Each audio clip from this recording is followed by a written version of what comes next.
오늘 말씀 12절을 보니까 12절에서는 우리가 하나님의 영광을 찬양하는 거예요. 그러니까 우리가 하나님을 찬양하고 하나님께 감사드리고 하나님과의 관계 속에서 우리의 삶을 풀어나가는 거예요. 근데 이 일이 되지 않는 이유는 뭐냐? 내 마음이 늘 바빠요. 마음이 바쁘고 하나님과의 관계 속에서 풀어나갈 힘이 없는 거예요. 그러면 감사가 사라져요. 기쁨이 사라집니다. 오늘 12절에서는 제일 먼저 그리스도를 기다리고 대망하는 우리는 하나님의 영광을 찬양하도록 지음받은 존재다. 그러니까 의도적으로라도 여러분, 믿음이라는 건 많은 분들이 그래요. 믿음은 하나님이 주신 은사니까, 없으니까 내가 이렇게 말을 못합니다.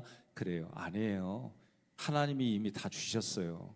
이게 로마서의 8장에 보면 미리 아시는 분이, 미리 우리를 아시는 분이 우리를 택하여 정하시고 우리를 불러주시고 우리를 의롭게 해주시고 우리를 영화롭게 해주셨다. 근데 그게 다 과거 시제예요. 그러니까 하나님이 이미 우리를 하나님 앞에 영화스럽게 존재로 만들어 놓으셔서 그 앞에 데려다 놓았다는 거예요. 이게 믿음으로는 이해가 우리의 이성으로는 이해가 안 돼요. 이게 뭘로 이해가 돼요? 믿음으로 이해되어지는 거예요. 그러니까 어렸을 때는 미성숙해요. 신앙도 마찬가지예요. 내가 몸이 크다고 해서 내가 인생의 연륜을 따라 살아왔다고 해서 성경이 다 그렇게 믿어지냐? 안 그래요. 옆 사람한테 그래요. 나는 그래요, 그러세요. 네? 우리는 그러고 살아가는 존재예요. 그러니까 성경은 특히 로마서가 왜 중요하냐면, 출애굽기는 진을 따라서 그리고 눈에 보이게끔 해준 구원의 경로라고 한다면, 신약의 로마서는 우리 마음 안에서 일어나는 일들을 드러낸 거예요. 그러니 내 마음 안에서 그렇게 쫓아가지 못하면 몰라요. 이 말이 저 말 같고 저 말이 이 말 같고. 그러나 사도 바울이 중요하게 얘기하는 부분은 뭐냐? 에베소서에서 시작이 뭐냐? 이거예요. 하나님이 구원의 설계도를 만드셨습니다. 그 설계도대로 예수님이 십자가에 죽으시고 하나님의 능력으로 부활하시고 승천하여 하나님 보좌 옆에 안침받았습니다. 그리고 성령님은 이 모든 일에 보증이 됐습니다. 그럼 오늘 본문에서는 뭐냐? 7절에 하나님께는 어떤 은혜가 있느냐? 풍성하신 은혜가 있다. 이 풍성한 은혜는 히브리서 4장에 뭐라고 그래요? 때를 따라 돕는 은혜라고 얘기를 해요. 그러니 하나님께는 그 은혜가, 그러니까 우리에게 하나님의 은혜가 주어지지 않으면, 하나님의 은혜가 우리에게 부어지지 아니하면 우리는 어떤 존재예요? 아무것도 아닌 존재예요. 이걸 깨달아야 돼요. 예? 여러분과 제가 매일마다 계획하고 또 오늘 이렇게 어떤 일을 해야지 결단들을 해요. 이게 영원하지 않아요. 하나님이 깨닫게 해주시고 하나님이 나를 이끌어 주시지 아니하면 나는 아무것도 아닌 존재가 은혜라는 단어에 포함되어 있어요. 이게 깨달아져야 돼요. 그래서 내가 지금 살아가는 이 모든 것은 하나님의 은혜입니다. 고백할 줄 알아야 돼요. 그리스도 안에서 그분의 피로 제사함을 받고 구원을 얻었어요. 우리는 이미 구원이라고 하는 건 과거 시제예요. 구원받았어요. 지금 구원을 이루어요. 우리 몸도 죽을 몸인데 죽을 몸까지도 구원해 주셔요. 이게 구원의 완성이에요. 그러니까 육신을 가지고 이 땅을 살아갈 때 여러분과 저는 뭐냐? 구원을 이루어 가고 있는 거예요. ing형이에요. 진행형이에요. 그러니까 하나님이 우리에게, 삼일체 하나님이 우리의 영을 찾아와 주셔서 우리의 영은 구원받았어요. 그러나 육체는 죽을 몸이에요. 그 죽을 몸도 구원해 주시는 하나님 앞에 우리는 그 은혜를 따라 믿음 안에 생명의 성령의 법을 따르려고 의도적으로 내가 노력한, 그게 믿음이에요. 그러니까 믿음은 하나님이 주시는 거예요. 그러나 내 쪽에서의 결단은 뭐냐? 그 믿음을 따라서 하나님의 말씀을 지키려고 몸부림치는 게 있어야 되는 거예요. 이 노력은 구원받은 것과는 또 다른 노력이에요. 이게 성화예요. 그러니 오늘 말씀에서 하나님은 8절에 모든 지혜와 총명으로 우리에게 그런 은혜를 주셔요. 그러니까 하나님께 뭐가 있어요? 은혜를 통해 그리스도의 제사용 구원을 받았고 하나님께는 지혜와 총명이 있어요. 그러니까 우리는 뭐예요? 지혜와 총명을 은혜를 따라서 받는 거예요. 그러면 그거 가지고 우리는 어떻게 해요? 하나님 지혜와 총명을 우리가 표현하고 말하고 그렇게 살아가는 것이 은혜예요. 9절에 보니까 하나님이 기뻐하신 뜻이 있어요. 그 기뻐하신 뜻이 뭐냐? 그리스도 안에서 미리 계획하신 것들을 우리에게 알려주시는 거예요. 그래서 미리 로마서 8장 20절 이후에 뭐라고 하냐? 미리 아시고 미리 정하시고 미리 아신 하나님이 미리 우리를 정하셔서 불러주셔서 택하시고, 이때 택하는 뭐예요? 내 늘 얘기하는 것처럼 고르고 골라서 나를 택했다 이거예요. 이게 중요해요. 그리고 나를 의롭다 해주시고 나를 영화롭게 해주신 분이 예수님이에요. 그 예수님을 우리는 그냥 모든 성경은 반드시 예수 그리스도를 통해서, 왜? 하나님의 구원 계획의 설계도대로 살아내신 분이 예수님이에요. 우리는 예수님 때문에 구원받았고 그 예수님 때문에 예수님 안에서 비밀을 우리에게 알려주신 거예요. 그러니까 하나님의 비밀이 뭐예요? 예수 그리스도예요. 에베소서 골로새서가 돌아보면 하나님의 비밀이 예수 그리스도, 예수 그리스도의 비밀이 교회예요. 교회의 비밀이 뭐냐? 지금 우리가 예수님 때문에 구원받았어요. 예수님 때문에 우리도 부활을 받아요. 예수님 때문에 우리도 성령님과 함께 안침받았어요. 이거는 과거 시제로 이미 우리를 그렇게 이루어진 것을 하나님은 쉽게 말하면, 내가 이렇게 너희를 향한 구원의 설계도를 너는 지금 믿겠냐? 그럼 여러분과 저는 말씀을 읽으면서 믿습니다. 설교를 들으면서 믿습니다. 내 마음에서 뭔가 하나님의 감동을 주시면 내가 결단하면서 믿습니다. 그러고 사는 거예요. 그러니까 우린 찬양하는 거예요. 믿으면 살겠네. 예? 믿으면 사는 거예요. 안 믿으면 뭐예요? 죽어요. 육체는 죽을 몸이에요. 근데 죽는다는 얘기는 우리의 영혼이 죽는다는 거예요. 다시 하나님 앞에 갔을 때에. 자, 그러면 10절에 보니까 때가 되면 하늘과 땅에 있는 모든 것이 그리스도 안에서 하나가 된다는 거예요. 통일된다는 거예요. 필리포스 2장에 보면은 11절에 뭐예요? 모든 무릎으로 예수의 무릎 앞에 꿇게 하시고, 그러니까 통일시킨다는 게 예수님이 하늘과 땅의 모든 걸 통일시킨다. 그건 마지막 심판이에요. 마지막 심판 때에 우리는 예수님 때문에, 예수님이 성령님을 통해서 우리는 우리의 죄가 이런 게 있습니다. 마귀는 고소해요. 근데 그때마다 예수님이 뭐라고 그래요? 아유, 이 죄는 내 보혈의 피로 깨끗이 닦아졌습니다. 변호해 주시는 거예요. 이것에 성령님 뭐예요? 인증, 도장 꽝 찍고 그 말이 맞습니다. 우리의 심판은 이렇게 되는 거예요. 그래서 그 심판장이 우리는 뭐가 돼요? 시상식장이 되는 거예요. 예? 하나님이 살아계신 것과 자기를 찾는 자들에게 상 주시는 이심을 믿어야 할지니라. 우리는 그 믿음을, 어떤 때는 믿음이 큰 것처럼 느껴져요. 어떤 때 믿음이 작게 느껴져요. 그러면 그것도 뭐예요? 마음이에요. 마음에서, 그래서 의도적으로 우리는, 왜 의도적으로 하느냐? 너희 앞에 생사화복을 놓을 테니까 살기 위해서 생과 복을 택하라. 저는 그걸 의도적이란 단어로 쓰는 거예요. 내가 의도적으로 생을 택하고 의도적으로 복을 택하고. 예? 제가 주일교회에 돌아가신 이만순 권사님이에요.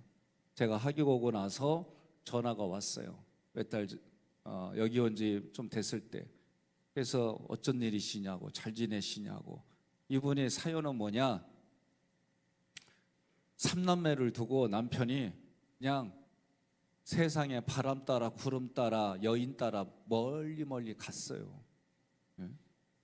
그러니 자기가 갑자기 그 젊은 나이에 남편 없이 애들을 키워야 되니까 어떻게 해요? 이분이 머리에다가 보따리 메고 행상을 시작해서 3남매를 키웠어요. 제가 갔을 때가 그분이 60이 한참 넘은 때요. 70이 넘었대구나. 70이. 그렇게 사신 거예요. 그래서 삼남매들은 둘째인가는 빼놓고 다 출가하고 막내가 공무원이면서 어머니를 모시고 살았어요. 근데 어느 날 그 잘생긴 노인분이 지팡이 짚고 오셨는데 못 보던 분이요. 알고 보니까 그분 남편이에요. 다리를 쩔뚝쩔뚝하면서. 그러면서 어느 날 신방을 저한테 요청해서 갔어요. 신방 요청 갔더니 자기 남편이라는 거예요. 점점 병세는 안 좋아지고, 그래서 그 시간까지를 얘기를 해주는 거예요. 저한테. 자녀들은 아버지를 인정할 수 없다. 왜 받아주냐, 내보내라, 막 이런 부분들 하는데, 우리 이 권사님 뭐라고 했냐면, 그리스도 안에서 이분이 결단을 한 거예요. 그러면서 자녀들한테 내 남편 내가 받겠던 니네들이 왜 떠드냐고, 조용히 하라고. 자녀들 오히려 야단치고. 그래서 제가 신방한 날 조용히 여쭤봤어요. 1, 2년도 아니잖아요. 수십 년을. 그랬다 병들고 몸이 안 좋으니까 자기 부인한테 온 거예요. 그러면 있던 부인은 너 내 남편 아니라고 쫓아낸 거예요. 이런 사연을 다 들으면서 제가 어느 날, 그날 신방하는 날 웃으면서 그랬어요. 권사님, 속 안 상해요? 속 상하지요. 그러면 속상할 때마다 등짝 때려. 그랬더니 이미 때릴 만큼 때렸시오. 그러면서도 저한테, 목사님, 저 인간 예수 믿고 구원받게 해야 되는데 이게 하나의 목적이 요거 하나였어요. 요거 하나. 그러면서 이제 그분 세례 드리고 그렇게까지 제가 했어요. 그리고 전화 온 날은 뭐냐? 산에서 돌아가셔서 장례 다 마치고 저한테 전화 주신 거예요. 그리고 나서 또 몇 년 있다가 돌아가신 거예요. 근데 자녀들은 또 어떻게 했느냐? 어머니가 어떻게 살아왔는지 아니까. 우리 어머니도 지금 몸이 안 좋고 병자인데, 그래서 아드님이 아버님을 모시고 대전에 요양원에 있는 데다가 아들이 모신 거예요. 이런 부분들이 인간의 이성으로는 가능할까? 가능하지 않아요. 어려워요. 간혹 있지요. 연료문이라든가 우리가 여러 가지, 그러니까 성경도 간혹 있다 이거예요. 이런 일들이. 근데 진짜 죽기보다 더한 고통을 가지고 이런 일들이 가능할까는 그리스도 안에서밖에 없어요. 그러니 하나님도 그리스도 안에서 왜 예수가 우리에게 롤모델이 됨을 보여주셨거든요.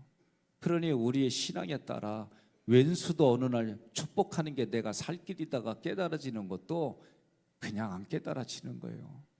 어느 시간이 되어지고 내 삶의 이래저래 말씀이 깨달아지고 내 안에서 성령님을 쫓으려고 애쓰고 노력할 때에 하나님께서 그 영혼을 불쌍히 보고 깨닫게 해주신 은혜에 따라 가장 어려운 게 뭐예요? 왼수를 용서하고 용납해 주는 거예요. 축복해 주는 거예요. 그 경지까지 가면 여러분들의 삶에 하나님의 은혜가 충만히 그것으로 나타나는 거예요. 그러니 오늘 말씀 속에서 하늘과 땅의 모든 것이 그리스도 안에서 통일되게 한다. 그게 마지막 심판이에요.